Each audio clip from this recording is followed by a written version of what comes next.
Welcome to The Explainer. So today, we're diving into a really fascinating mental model about how we build wealth.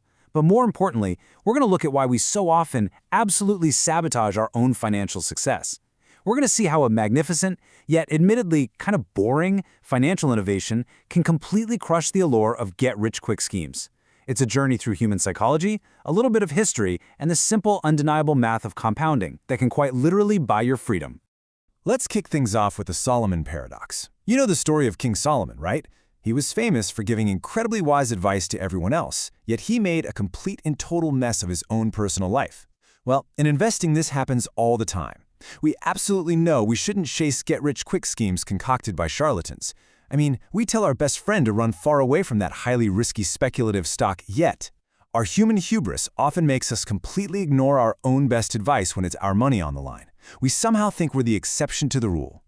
And that brings us to a guiding philosophy from the author of our source material. We'll call this Papa's take. He notes, "The hubris of investors chasing the next big get-rich scheme always amazes me. People genuinely believe they can outsmart the market and strike it rich overnight."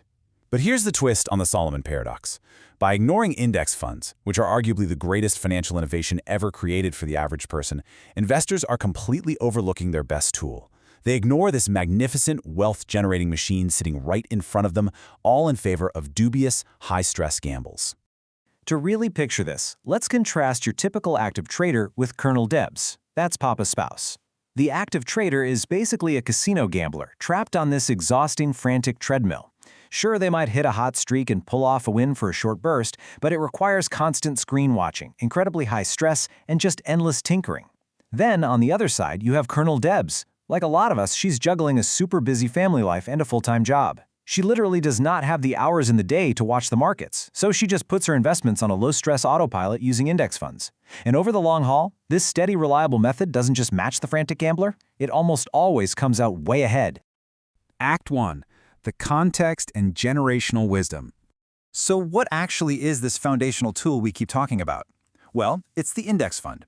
An index fund is just a type of mutual fund, or an ETF, that tracks a broad market benchmark, like the S&P 500.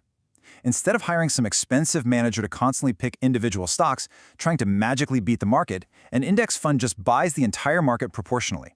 It is completely passive. If a company is in the index, the fund holds it. That's it. It's simple, elegant, and totally transparent. Honestly, it's the kind of steady, reliable tool favored by past generations. Take Papa's late father, Papa Q-Bear. He deeply understood the profound value of steady, reliable growth over frantic, stressful tinkering. John Bogle, the legendary founder of Vanguard and the guy who pioneered the retail index fund, had this absolutely brilliant visual metaphor. He said, "Don't look for the needle in the haystack. Just buy the haystack." Think about that for a second.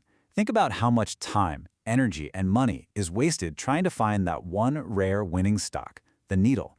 By just owning a slice of everything, the entire haystack, you literally guarantee that you will capture the growth of the overall market. It is a far safer and demonstrably better path to long-term wealth. Act 2. The tension in the market. Now, the Wall Street establishment wasn't exactly thrilled when this tool hit the scene. Vanguard was founded in 1975, and when Bogle launched the first retail index fund in 1976, Wall Street literally mocked it. They called it Bogle's folly. They even labeled it un-American because it gave up the dream of beating the market.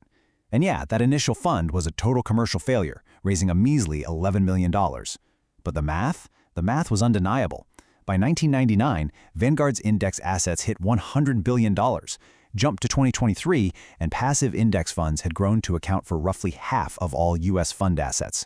The so-called folly completely took over as the industry standard. And the reason it became the standard comes down to the raw data. Check this out. Over a 15-year period, nearly 88% of all large-cap active fund managers actually underperform the S&P 500 index. Let that sink in for a moment. You're paying a premium fee for someone's expertise, and almost 9 times out of 10, they do worse than if you had just bought the passive benchmark yourself and done nothing.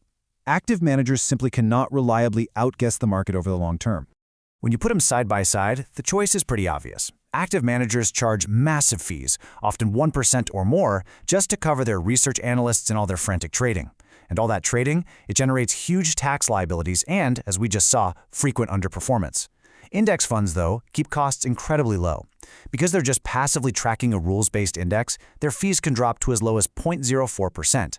Now, I know a fraction of a percent sounds tiny, but compounded over a few decades, that fee difference is literally the difference between retiring comfortably to a beach or having to work for 5 extra years. Act 3. The connection to your life. All right, let's leave the dry math and history behind for a second and connect this to your actual life and your future freedom. Because at the end of the day, money is just a tool to buy back your time. Consider the sheer unstoppable power of compounding. If you had taken just $10,000 and placed it into the Vanguard 500 index fund at its inception at the end of 1976, and you did absolutely nothing but leave it alone, by March 2026, that single investment would have grown to nearly $2.0 million. $2 million. That is the magic of low costs, broad diversification, and time. No stock picking required. This leads us right to a ridiculously simple, empowering framework that anyone can use. Step 1. Pick a broad market fund, like an S&P 500 or total stock market index fund. Step 2.